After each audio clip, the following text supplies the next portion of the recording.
चलो आ जाओ।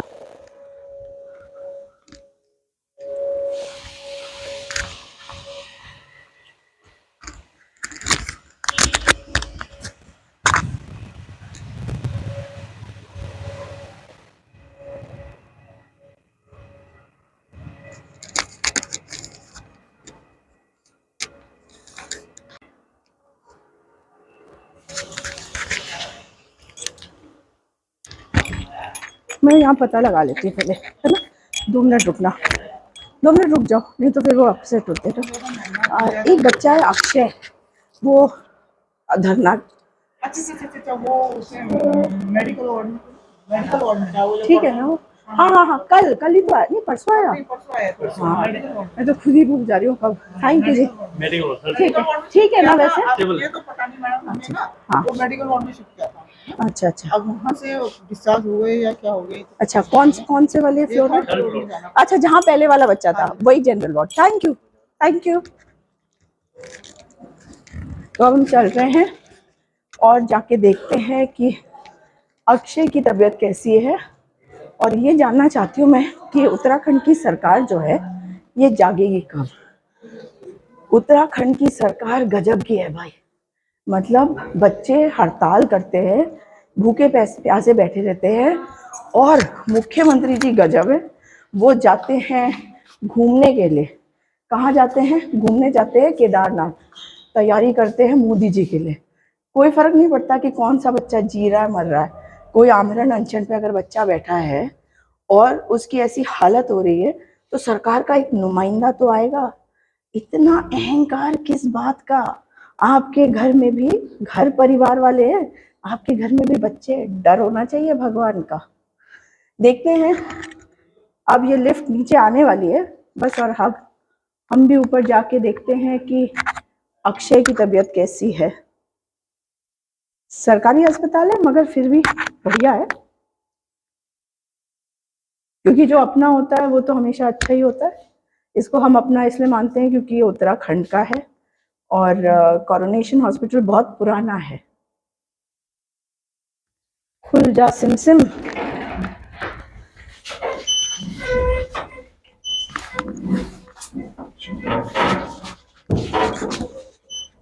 हॉस्पिटल में आना कोई अच्छी सी फीलिंग नहीं लाती, क्योंकि हर एक कोई परेशान होता है यहाँ पर। और अगर कोई गरीब घर का बच्चा ऐसे छोड़ दिया जाए, वो भी सरकार के द्वारा, जो आंदोलन कर रहा है, जो खाए पिए बिना रह रहा है, तब बड़ा दुख होता है कि किसी को कोई फर्क ही नहीं पड़ता कि गरीब घर का बच्चा है तो वो जिए या मरे। चलिए देखते हैं। हम पहुंच गए हैं अभी 2nd फ्लोर पे, तो अभी 3rd फ्लोर पे बताया गया है जनरल वार्ड में। अब ये मत कहना कि तो 3rd फ्लोर पे बस अब चलने वाले, पहुंचने वाले हैं, और वहां जाके देखेंगे कि अक्षय की तबीयत, मैं उम्मीद कर रही हूँ कि वो ठीक हो। अगर वो अभी तक वो डिस्चार्ज हो गया होगा तो और भी खुशी की बात है, मैं आपको ज़रूर बताऊंगी, वीडियो ज़रूर डालूंगी। चलिए चलते हैं, आ जाओ।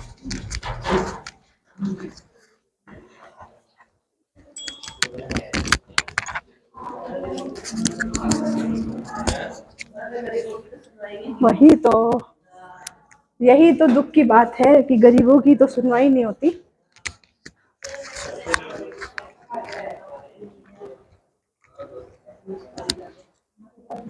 पहले पूछ के आती हूँ। मैं यहाँ पे इस वक्त खड़ी हूँ जनरल वार्ड के बाहर 3rd फ्लोर पे, और यहाँ पे ये खबर मिली है कि आज ही अक्षय को डिस्चार्ज कर दिया गया है।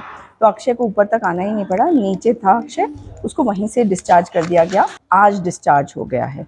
अब जो तीसरा बच्चा है मनवीर, अब वो धरने पर है, और उम्मीद कर रही हूँ कि सरकार जागेगी, उसकी बात को सुनेगी और उन सब बच्चों की बातों को सुनेगी। सतपाल महाराज जी से मैं बार बार कह रही हूँ, आपके घर में भी बच्चे हैं, आप भी समझते हैं बच्चे का दर्द। उनको पढ़ाते वक्त आपने कितने दर्द सहे होंगे, बच्चा स्कूल में है, उसको क्या परेशानियां हैं। ये तो गरीब घर के बच्चे हैं, ये आपकी जिम्मेदारी है सतपाल महाराज जी।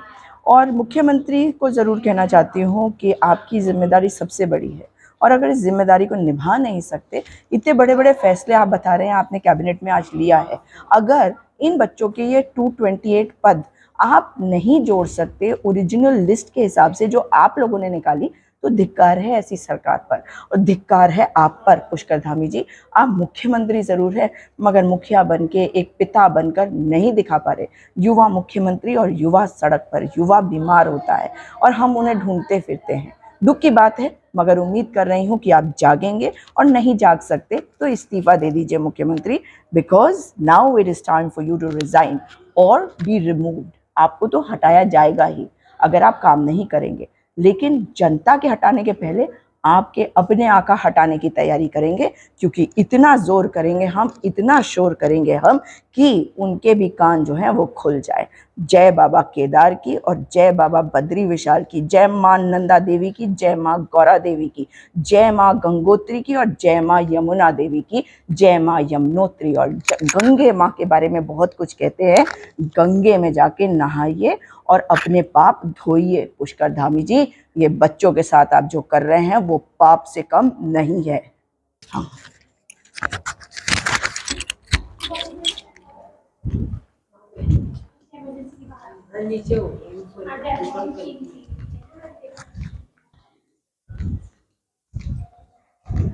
चलिए अब हम चलते हैं वापस और उम्मीद कर रही हूँ कि सभी कुछ ठीक होगा। और अब मनवीर जो है, जो तीसरा बच्चा है और बैठा हुआ है आंदोलन पे, वो भी ठीक होगा।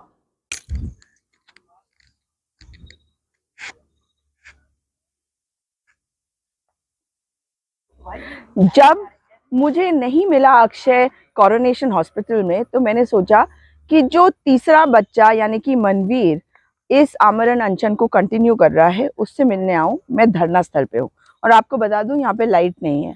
आप जानते हैं कि यहाँ पे कोई व्यवस्था नहीं है, मगर ये कहते हैं हौसला और हिम्मत।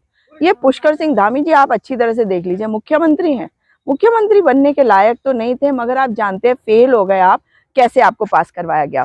और याद रखिएगा कि जितना भी लोगों को धर्म के नाम पे भ्रमित कर लो, हमारे जैसे लोग हैं उनका साथ देने के लिए। जब उनको मुसीबत आती है उन पर, आपकी वजह से उनको जागरूक करने के लिए, तो गांव गांव तक जाना होगा, वहां तक जाऊंगी।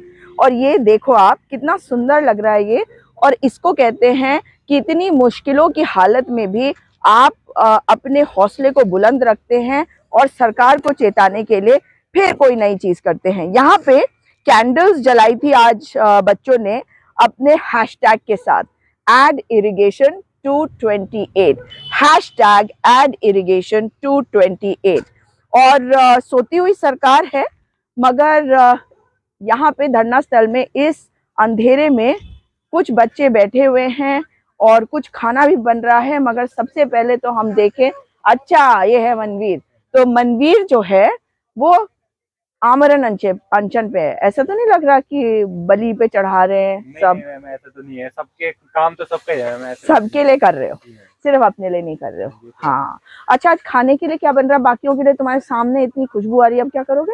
नहीं ऐसा कुछ नहीं है, जब काम ये है कि औरों के लिए कर रहे हैं ना, हाँ, तो कुछ वो नहीं है। सचमुच में वही, जैसे जब व्रत हो, हाँ देखो ये मैंने लगाया ही नहीं, ठीक बताया। हाँ, तो जब व्रत होता है ना, ऐसे ही होता है पूरे दिन। अब कल भूखा रहना है मुझको। हाँ, क्यों? क्योंकि काम तो सबका नहीं, मुझे कल क्यों भूखा रहना है?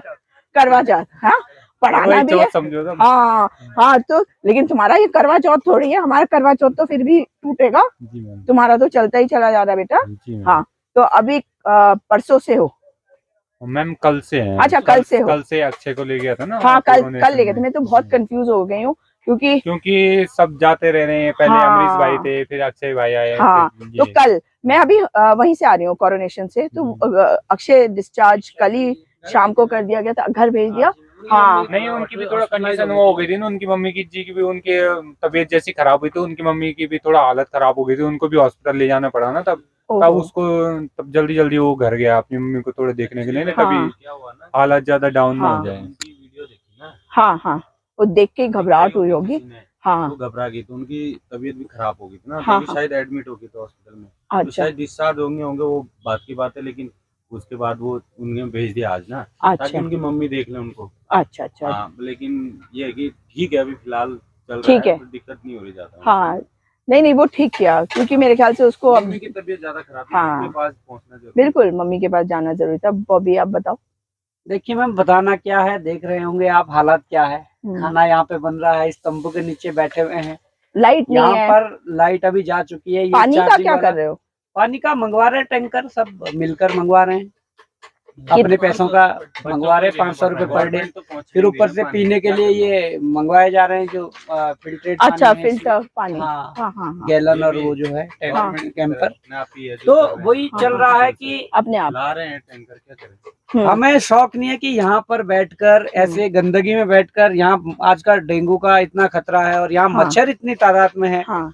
और झाड़ियां कटी नहीं है। हाँ। यहाँ पर सूचित भी करा था नगर निगम को, मजिस्ट्रेट को, कि आप यहाँ पर कम से कम आकर ये झाड़ियां कटवा दें और यहाँ सफाई का थोड़ा ध्यान रखें। तो आज यहाँ पर जो कार्यक्रम रखा गया था, अभी जब 7 बजे जो हमने यहाँ पर एड इरिगेशन पोर्ट 228 करके जो एक कैंडल से इसको बनाया गया था, वो छात्र एकता जिंदाबाद जिंदाबाद जिंदाबाद। यही जोश मिलेगा, ऐड करो, यही जोश मिलेगा, ऐड करो, आज करो, अभी करो। हम अपना हक मांगते नहीं किसी से भीख मांगते, हम अपना हक मांगते नहीं किसी से भीख मांगते, हम अपना हक मांगते नहीं किसी से भीख मांगते। छात्र एकता जिंदाबाद, छात्र एकता जिंदाबाद।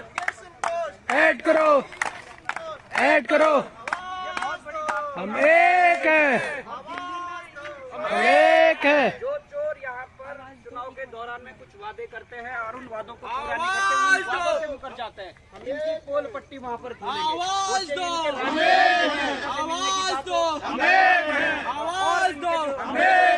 इंकलाब जिंदाबाद, इंकलाब जिंदाबाद। इरिगेशन पोस्ट ऐड करो, इरिगेशन पोस्ट ऐड करो, इरिगेशन पोस्ट ऐड करो, इरिगेशन ऐड करो, इरिगेशन पोस्ट ऐड करो, इरिगेशन पोस्ट ऐड करो। आज करो, अभी करो, आज करो, अभी करो। इंकलाब जिंदाबाद, इंकलाब जिंदाबाद।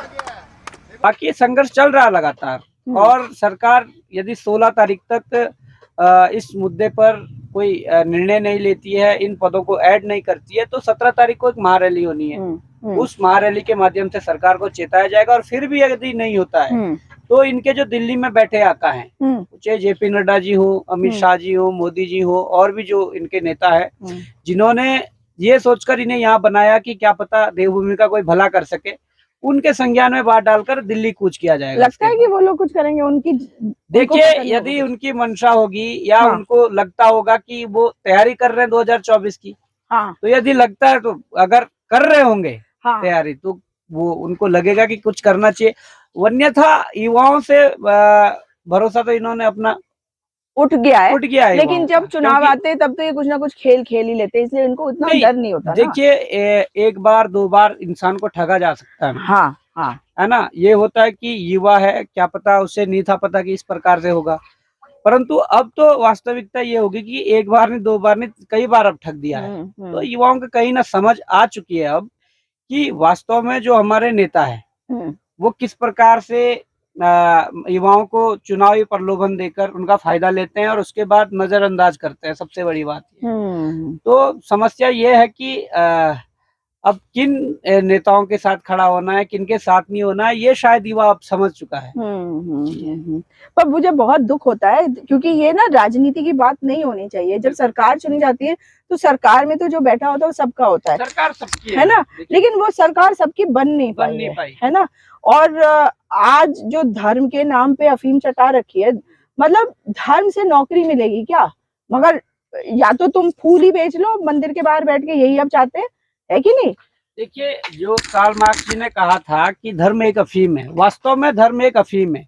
इसका ऐसा नशा है कि यदि किसी को चखा दे तो वो उस नशे से बाहर नहीं निकल पाता है। इसलिए कार्ल मार्क्स ने बहुत पहले कह दिया था कि धर्म एक अफीम है, और उसी उस पे ये कार्य चल रहा है। लोगों को समझना चाहिए कि कम से कम यदि संविधान में धर्मनिरपेक्षता शब्द का प्रयोग किया गया है तो उस चीज को समझिए। बिल्कुल बिल्कुल, आप अपना धर्म रखिए। हमारा जो धर्म है वो बचपन से ही, जब हमने जन्म लिया तब से है, और मरते दम तक रहेगा। ऐसा तो नहीं है कि कोई हम पे आकर तलवार लटकाकर वो हो जाएगा, ऐसा नहीं है। कम से कम ये है कि जो धर्मनिरपेक्षता शब्द का जो हमारे संविधान में प्रयोग हुआ है उसको देखें, उसको पढ़ें, और ठीक है, धर्म अनेक धर्मों के लोग हैं, वो अपने धर्म की रक्षा करे, अपने धर्म का प्रचार प्रसार करे, उसमें समस्या किसको क्या है? बिल्कुल सही बात है ना? तो बिल्कुल। तो मतलब धर्म का ये जो खेल हो रहा है, मैं तो यही उम्मीद करूंगी कि खत्म हो जाए और यहाँ पे इस अंधेरे में बैठकर बच्चे मतलब धरना प्रदर्शन कर रहे हैं, एक बच्चा आमरण अनशन पे है और ये तो देखने की बात है कि मुख्यमंत्री को ये बच्चा दिखता है या नहीं। मुख्यमंत्री को क्या कहना चाहते हो? मैं मुख्यमंत्री जी से यही कहना चाहता हूँ कि आप युवा मुख्यमंत्री हो तो सबसे पहले युवाओं की बात सुने। इस प्रकार से अगर यदि आप युवाओं की बात नहीं सुनोगे तो अगली बार कोई भी आपको वोट नहीं देगा। जैसे 2024 की बात भी कह रहे हैं तो लोग अब थोड़ा बहुत चेत गए हैं कि ये ओनली चुनाव के टाइम ही कुछ प्रलोभन दिए जाते हैं जिससे हमें वोट दिया जाए। तो 2024 में तो लगता नहीं है कि युवा जैसे मोदी जी को ही हर टाइम बोलते हैं ना कि मोदी जी को वोट दें, तो 2024 में तो मेरे हिसाब से तो मुश्किल लगता है कि मोदी जी फिर से आएंगे। मुझे तो नहीं लगता इस हिसाब से। आना भी नहीं चाहिए भाई, मेरे हिसाब से तो आना नहीं चाहिए। लेकिन एक चीज जरूर है, अभी जो बात बोल रहे हो कि आना नहीं चाहिए और नहीं आएंगे, लेकिन 2022 में भी यही बात बोली जा रही थी, है ना? उस टाइम भी सरकार ने यही किया था ना कि 6 महीने पहले ही तो जब मैं धामी जी आए थे उस टाइम उन्होंने सारी पोस्टें एक साथ खोल ली, तो बच्चों ने ऐसा सोचा शायद ये फिर अब और पोस्टें आएंगी तो इसलिए सबने वोट दिए। चाहे मैं हूँ चाहे और भी हैं जो पढ़ने वाले थे उन्होंने इसीलिए वोट दिया। लेकिन मैं एक बात जरूर बताना चाहती हूँ कि मैंने ये नोट किया है और ये ट्रेंड है, और बॉबी अगर मैं गलत हूँ तो बताना। मैंने देखा है कि ये लोग बड़े चालाक लोग हैं, बड़े चंट चतुर, हाँ, लोमड़ी की तरह चालाक है। क्यों बोल रही हूँ इनको लोमड़ी की तरह? क्योंकि ये क्या करते हैं, ये ना जैसे बिल्कुल लटका के रखते हैं, भूखा प्यासा आदमी मर रहा, जैसे कोरोना के टाइम मर रहा आदमी, मर रहा जा रहा, फिर उसके बाद अचानक से मुफ्त का राशन। चुनाव के पहले हम मुफ्त का राशन 1 साल देंगे, मतलब चुनाव के 1 साल पहले तक इतना रुलाओ कि बंदा कहे कि मैं बचूंगा नहीं, और उसके बाद कुछ ऐसा कर दो कि इन्हीं को कहे धन्यवाद मैं जिंदा तो हूँ। ये वाली स्ट्रैटेजी खेलते हैं। तो ये सबको, मुझे जो लगता है कि 2024 में चुनाव है, ये स्ट्रैटेजी है धामी जी की। क्यों धामी जी? सही कह रही हूँ, स्ट्रैटेजी है ना, ऊपर वालों ने कहा है कि अभी इनको रुलाते रहो, बच्चों को सबको सताते रहो जितना सता सकते हो, उसके बाद अगले साल इनको कहो कि हाँ देखो तुम्हारे लिए हम नौकरी कर रहे हैं, तुम्हें हमें मुफ्त खाने को दे रहे हैं, तुम्हारी मम्मी के अकाउंट में पैसे डाल रहे हैं, और फिर तुम सब उनकी बातों में आ जाओ। ये होता है। मैं गलत बोल रही हूँ? बताओ, ऐसा हुआ नहीं? सही कह रहे हैं, ऐसा हुआ है, इसलिए आप कह रहे हैं और हम भी कह रहे हैं कि ऐसा हुआ है। परंतु ये पढ़ा लिखा नौजवान है, अब मुझे लगता है कि 1-2 बार ही इंसान को बेवकूफ बनाया जा सकता है, उसे ठगा जा सकता है। परंतु अब लोगों ने जान लिया कि वास्तव में चुनाव के दौरान जो वादे होते हैं, चुनाव के दौरान जो प्रलोभन दिए जाते हैं, वो शायद गलत ही है, क्योंकि सब सामने आ चुका है। अब यही होगा कि वो चुनाव के दौरान कुछ करेंगे भी, तो पहले जनता को ये सोचना चाहिए कि जो इन्होंने अत्याचार किए हैं पहले उनकी सजा दें, उसके बाद जो आज चुनाव के दौरान सही कर रहे हैं उसका फल हम बाद में रिजल्ट उसका देंगे। पहले उस अत्याचार का बदला भी लेना पड़ेगा। और अत्याचार का बदला वोट से ही होगा। वोट से। हाँ, और मोदी जी, एक चीज तो जरूर कहना चाहती हूँ, ये जो आप मंदिरों में घूम रहे हैं ना, ये पता चल रहा है कि आप कितने डरे हुए हैं, और इसी कारण से आप ज्यादा मंदिरों में घूम रहे हैं, क्योंकि आप जानते हैं कि आपके जो बाकी के चाल है ना, अब वो चाल चलने वाली नहीं है। तो वो हमको दिख रहा है, लेकिन फिर भी निवेदन है कि जो उत्तराखंड वाली सरकार है ना, ये पढ़े लिखों का राज्य है, इनको भ्रमित करने के लिए उधर से योगी आदित्यनाथ को ले आइए, खुद आ जाइए, केदारनाथ में जाकर चोगा पहन के घूम लीजिए, मगर केदारनाथ का एक भी पंडा पुरोहित आपके साथ नहीं है। जो है वो भाजपा का कार्यकर्ता है और वहां पे ज्यादा नहीं है। इसलिए जो आपके मुख्यमंत्री हमारे बच्चों के साथ कर रहे हैं ना, इसको बंद करिए। मुझे खुद ये लग रहा था कि इस अंधेरे में अकेले में मैं यहाँ आ रही हूँ, सेफ है या नहीं, और ये बच्चे यहाँ पे पड़े हुए जंगल में। कुछ तो शर्म करिए, देश के प्रधानमंत्री हो आप, मुख्यमंत्री बनाया आपने धामी जी को, फेल वाले को पास करवा के। कुछ उनको सीख दे दीजिए कि अगर बनाया है तो कुछ काम भी कर ले।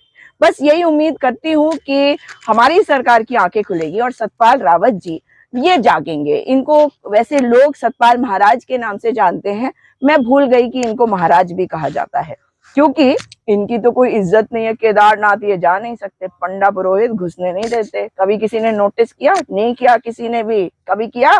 केदारनाथ में जब प्रधानमंत्री आए थे, नहीं गए थे ना वो, जानते हो क्यों? क्योंकि उनको भी वैसे ही चेता रखा है पंडा पुरोहितों ने, जैसे कि त्रिवेंद्र रावत को। और त्रिवेंद्र रावत को निकालते हुए आप लोगों ने सबने देखा था, उसी तरह से सतपाल रावत जी आपको भी निकालने की बात उन्होंने कही, इसीलिए आप नहीं जाते और नहीं चाहते कि लोगों को ये पता चले। मैं बताऊंगी, और अगर नहीं चाहते कि मैं बताऊं तो जल्दी जल्दी 228 पद ऐड कर दो, फिर चुप रहोगी।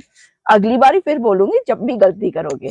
चलिए इस वीडियो को अधिक से अधिक शेयर करिएगा ताकि सरकार तक की आवाज जाए और इन बच्चों के साथ इंसाफ हो।